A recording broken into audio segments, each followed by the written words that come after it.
आप चाहते हो आपकी नॉर्मल डिलीवरी हो, तो प्रेगनेंसी के 9वें महीने में डॉक्टर की तरफ से आपको अल्ट्रासाउंड के लिए कहा जाता है। तो वो अल्ट्रासाउंड करवाना होता है बेहद ज़्यादा ज़रूरी, जिसमें बच्चे का प्रॉपर ग्रोथ पता चलता है और पता चलता है कि बच्चा नॉर्मल डिलीवरी के लिए तैयार हुआ या नहीं हुआ। कैसे आपको ये फाइनल अल्ट्रासाउंड क्लियरली बताता है कि नॉर्मल डिलीवरी के चांसेस ज़्यादा हैं या कम हैं? तो वीडियो में एंड तक ज़रूर बने रहिएगा और कौन-सा महीना है आपका, आप हमें कमेंट बॉक्स में ज़रूर बताइएगा, जिससे कि मंथ वाइज़ हम आपके लिए हेल्पफुल वीडियोस लेकर आएँ। तो फ्रेंड्स, प्रेगनेंसी का 9वां महीना यानी कि बच्चे का पोज़ीशन अब चेंज होगा। बच्चे का पोज़ीशन 32वें या 34वें सप्ताह के बाद से कभी भी चेंज हो सकता है, जो नॉर्मल डिलीवरी के लिए बेहद ज़्यादा इम्पोर्टेंट रोल प्ले करता है। अगर बच्चा अपनी पोज़ीशन पेट में चेंज नहीं करता है, तो नॉर्मल डिलीवरी के चांसेस आपके कम हो जाते हैं। तो इसी चीज़ का पता लगाने के लिए यानी कि बच्चे का पोज़ीशन का पता करने के लिए डॉक्टर्स द्वारा आपका अल्ट्रासाउंड करवाया जाता है।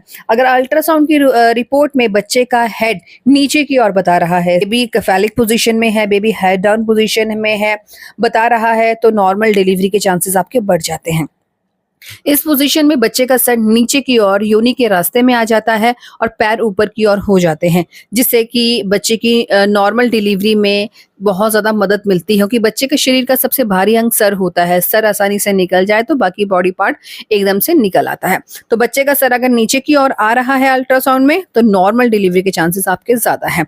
नंबर 2, अगर बच्चे के चारों ओर का जो पानी है वो एकदम सही है, 8 सेंटीमीटर से ऊपर है या 8 सेंटीमीटर तक बता रहा है, तो नॉर्मल डिलीवरी के चांसेस ज़्यादा रहते हैं।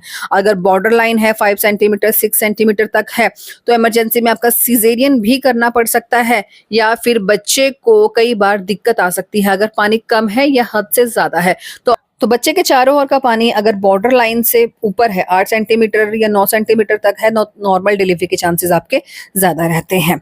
वहीं अगर बच्चे के बॉडी पार्ट में कोई भी कोड का लूप नहीं है, यानी कि गर्भनाल नहीं लिपटी हुई है।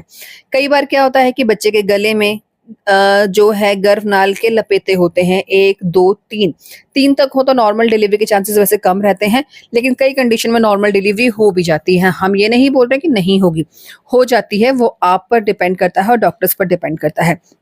लेकिन कई बार ऐसा होता है कि लूप बहुत ज़्यादा टाइट होते हैं, या गर्भनाल में लपेटे आने के कारण गट बन जाती है, जिससे कि बच्चे तक ऑक्सीजन न्यूट्रन अच्छे से नहीं पहुंच पाते हैं। अगर अल्ट्रासाउंड में ऐसा डिटेक्ट हो जाता है, तो इमरजेंसी में ही बच्चे को बाहर निकालना पड़ता है। लेकिन हल्के लपेटे हैं, ठीक है, और नॉर्मल डिलीवरी हो सकती है, बच्चों को कोई दिक्कत नहीं आ रही है, तो नॉर्मल डिलीवरी करवाई जाती है। लेकिन चांसेस तब ज़्यादा रहते हैं ऑपरेशन के, जब जो ये लपेटे हैं टाइट हों, ठीक है। नंबर 4, अगर घर पे बच्चे ने पॉटी कर दी है।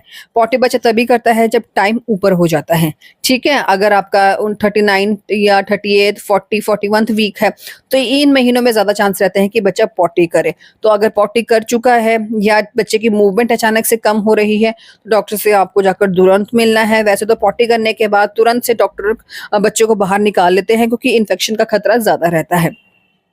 बाकी आपको ध्यान रखना है बच्चे की मूवमेंट पर। इस दौरान अगर बच्चा मूवमेंट नहीं कर रहा है या कम कर रहा है, तो तुरंत से आपको हॉस्पिटल जाकर डॉक्टर से बात करनी है। यूरिन इन्फेक्शन है, यूटीआई की बैक्टीरियल फंगल इन्फेक्शन की दिक्कत है, बीपी थायराइड शुगर में दिक्कत है आपको, तब भी डॉक्टर से आपको time to time routine checkup करवाना है।